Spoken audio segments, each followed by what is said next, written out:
In this video, I'm going to show you how to create smooth sliding text in DaVinci Resolve 20, step by step, even if you're brand new to the software. This is a really useful effect for intros, lower thirds, captions, and any edit where you want your text to move across the screen in a clean, professional way. By the end of this tutorial, you'll know how to place Text Plus on your timeline, animate its position, and smooth the motion so it looks polished instead of stiff or mechanical. If this tutorial helps you out, make sure to hit the like button, subscribe for more DaVinci Resolve tutorials, and let's jump right in. First, click the Effects icon in the top left header to open the Effects library. This is where you'll find all of the titles, transitions, and generators that you can use in your timeline. Once the Effects library is open, go to the Titles category and drag the Text Plus title onto a track above your video clip. Text Plus is the better choice for animation because it uses the Fusion engine, which gives you more control over keyframes, movement, and styling than a standard title.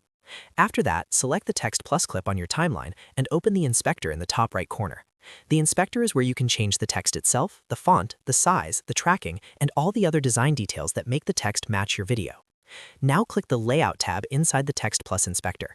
This is where you'll find the center X and center Y values, which control exactly where the text sits in the frame. To make the sliding animation work properly, move the playhead to the frame where you want the text to finish its motion. Setting the ending position first helps you make sure the text lands exactly where you want it by the time the animation is done. With the playhead in that final position, click the diamond icon next to the center coordinates to set a keyframe. That keyframe locks in the final placement of the text at that exact moment in the timeline. Next, move the playhead back to the beginning of the clip. Then adjust the center X value until the text moves off-screen to the left or right, depending on the direction you want. As soon as you change that value, DaVinci Resolve automatically creates a second keyframe for the starting position.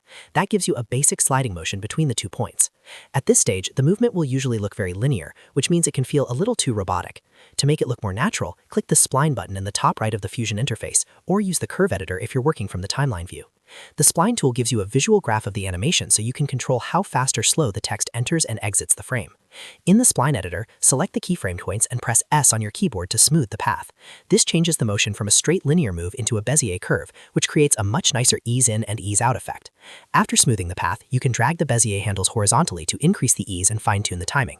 If you pull the handles farther out, the text will start more slowly and then speed up, or slow down before it finishes, depending on how you shape the curve. This is the part that really makes the animation feel professional. You can also preview the motion by playing it back in the timeline and adjusting the curve until it feels just right. Small changes in the handles can make a big difference, so don't be afraid to experiment until the slide looks smooth and natural. And that's it. You've now created sliding text in DaVinci Resolve 20 using Text Plus and keyframe smoothing. This method gives you a clean animated title that works great for YouTube videos, social content, and professional edits. If this video helped you, please give it a like, subscribe for more DaVinci Resolve tutorials, and leave a comment if you want to see more effects broken down step by step. Thanks for watching, and I'll see you in the next one.